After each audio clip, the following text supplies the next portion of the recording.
Okay, so moving along, now we will write actual validator. So we will begin with the most simplest one called as transaction validator.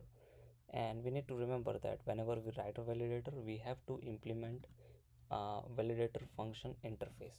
All right. So let us start with the first one called as transaction validator. Okay. So public class transaction validator implements validator function, and it will ask us to implement unimplemented method. So we have to implement this method. So let us change the variable names and implement it.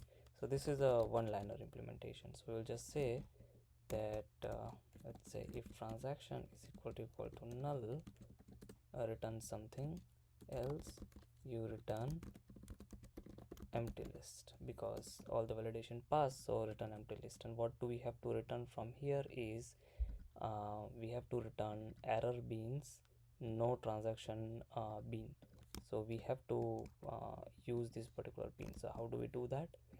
We come to this transaction validator class, we annotate this as named, and we need to inject this particular bean. So the way you can do that is you can use constructor injection, and you say at named, and you give the name of that particular bean, and become a little bit lazy and just copy this error data, no transaction, from here and put it over here. That's it. That's all you need. That's all you need. So now you will just take this thing from here, private final no transaction, this dot no transaction equal to no transaction, return no transaction. So that's it for this particular class, right? Now let us look at this method. If condition, return and return. Okay, so we don't want two returns, and this is just if else condition, so we can just go ahead and replace this with ternary operator. So if transaction is equal to null, then just return no transaction, else just say that return empty list, because validations were successful, so nothing really failed, so we'll just return empty list.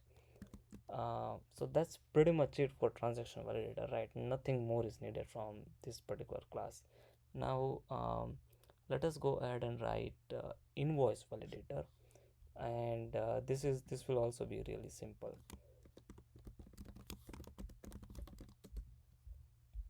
So same, invoice validator implements validator function, and compiler will ask us to implement methods. So again, if transaction dot invoice is equal to null, let us write ternary operation right now itself, is equal to null, then we have to return something else, will return collections dot empty list. Okay, so now let us go to error beans, empty invoice, take up that thing, annotate the class as named, and let's use constructor injection one more time. Named, right, and list of error data for invoice failure, no invoice, and we need this as private final 2,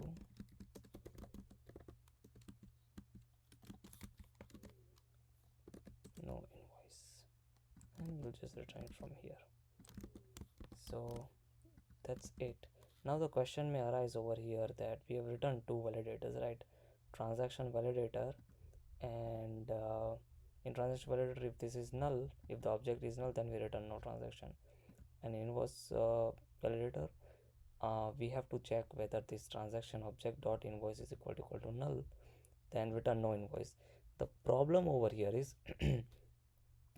transaction dot invoice may result in null pointer exception, because this class may get injected before transaction validator. So how to solve that problem? So we will solve that problem by ordering of the beans, and we'll take a look at that particular use case later on. But right now, just think about the use case that first the transaction validator will be executed, and then only invoice validator will get executed. Okay, so moving along, now we will write our third validator called as item validator. Okay. Item validator, same thing again, implements validator function, go ahead and implement additional methods, and we'll say at named, because this is an injection type, and we'll say item validator, public item validator, and we'll bring this thing up, empty items,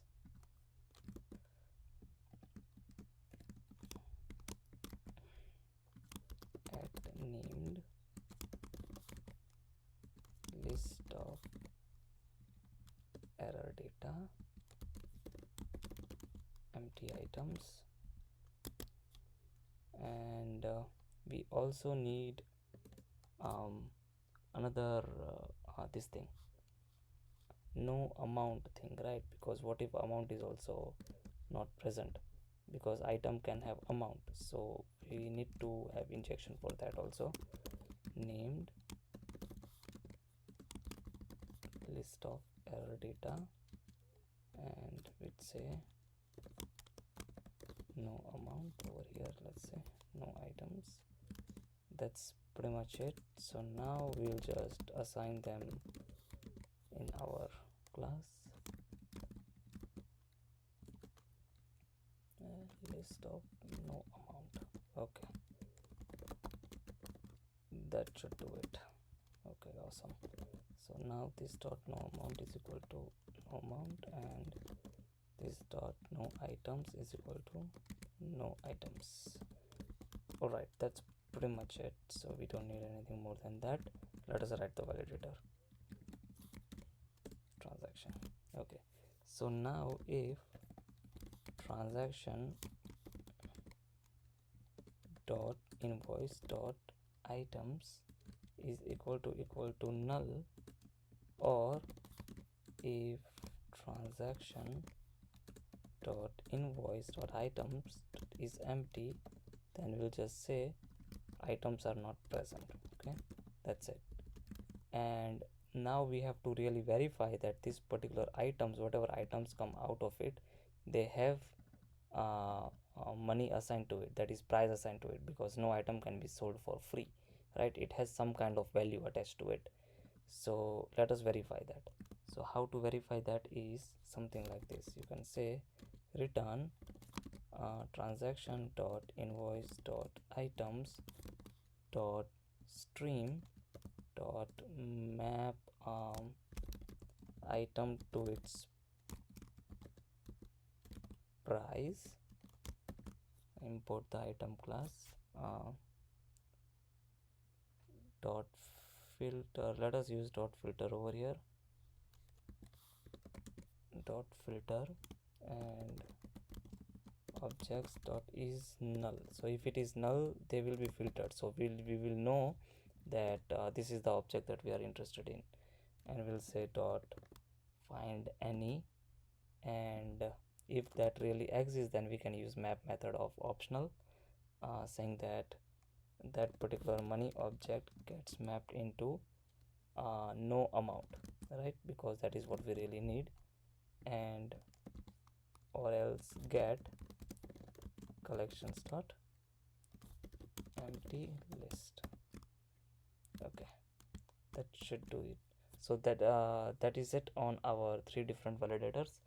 In next video we will see how to go ahead and inject these validators in a way we want, so we don't get into null pointers like dot invoice or dot items over here or in InvoiceValidator. That is it on this video.